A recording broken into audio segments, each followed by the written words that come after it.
दुनिया भर से इलेक्ट्रॉनिक वेस्ट पाकिस्तान लाया जाता है। क्या इसका कोई फायदा भी होता है या फिर पाकिस्तान दुनिया के लिए बस एक कूड़ेदान बन गया है? पुराने मोबाइल फोन्स, टैबलेट्स, तारें, प्लग्स, नकारा इलेक्ट्रॉनिक वेस्ट न जाने कहां से पाकिस्तान में डंप किया जाता है। क्या पाकिस्तान दुनिया का डस्टबिन बन गया है? आज के इस प्रोग्राम में हम बात करेंगे ई वेस्ट यानी कि इलेक्ट्रॉनिक वेस्ट की। पुराने नकारा इलेक्ट्रॉनिक गैजेट्स जो तरक्की याफ्ता ममालिक अक्सर डंप करने के लिए अपने मुल्कों से बाहर भेज देते हैं। दुनिया भर से इस तरह का वेस्ट पाकिस्तान में इंपोर्ट किया जाता है। इस वेस्ट की 5 स्टेजेस या मरहले होते हैं। आज के प्रोग्राम में एक एक करके इन 5 स्टेजेस को समझने की कोशिश करेंगे। तो सबसे पहली स्टेज में ई वेस्ट को इम्पोर्ट किया जाता है। इम्पोर्ट करने के लिए आपको पाकिस्तानी हुकूमत से NOC लेना पड़ता है। पाकिस्तान हर साल 950 किलो टन से ज्यादा ई वेस्ट बरामद करता है, जो 3600 बोइंग 747 जहाजों के जितना होता है। इसके अलावा पाकिस्तान खुद हर साल 433 किलो टन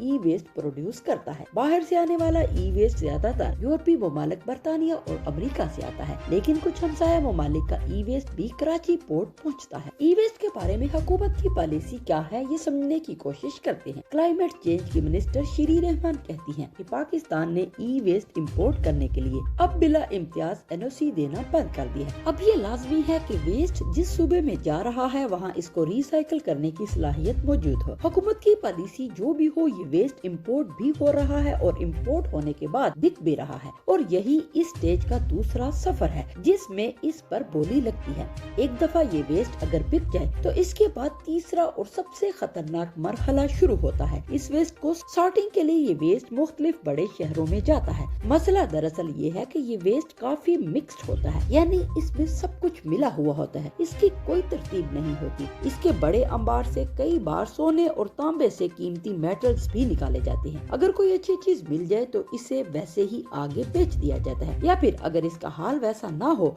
तो स्पेयर पार्ट्स बनाकर आगे बेच दिया जाता है। लेकिन ऐसा करना खतरे से खाली नहीं होता। इसमें कुछ धातें ऐसी होती हैं जिनसे कुछ एसिड निकलते हैं जो खतरनाक साबित होते हैं। अच्छा, फर्ज करें कि सॉर्टिंग हो गई। इसके बाद चौथी स्टेज में इस वेस्ट में से जो सामान निकाला जा चुका होता है, इसके बाद इसको रिसाइकल करके दोबारा बेचा जाता है। 5वीं और आखिरी मरहले में इस सामान को खरीदा जाता है। लेकिन आखिर इस तरह के सामान की इतनी डिमांड क्यों है? यानी इस सारे प्रोसेस के नुकसानात अपनी जगह, किसी हद तक कुछ फायदे भी हैं, इनफरादी लेवल पर भी और शायद माहौल दोस्त होने के हवाले से भी। देखिए, ई वेस्ट पाकिस्तान पहुंच रहा है और जहां आप इससे लोकल इकोनॉमिक एक्टिविटी से कई पाकिस्तानियों का रोजगार जुड़ा है, वहीं क्लाइमेट चेंज के मौजूदा माहौल में इस तरह की रिसाइकलिंग के फायदे भी हैं। बात इस प्रोसेस को बंद करने की नहीं है, बल्कि इसको सस्टेनेबल और महफूज बनाने की है। शायद हुकूमत के रोल और रेगुलेशन से इस प्रोसेस को मजीद कारआमद बनाने के साथ लोगों की हिफाजत को यकीनी बनाया जाए।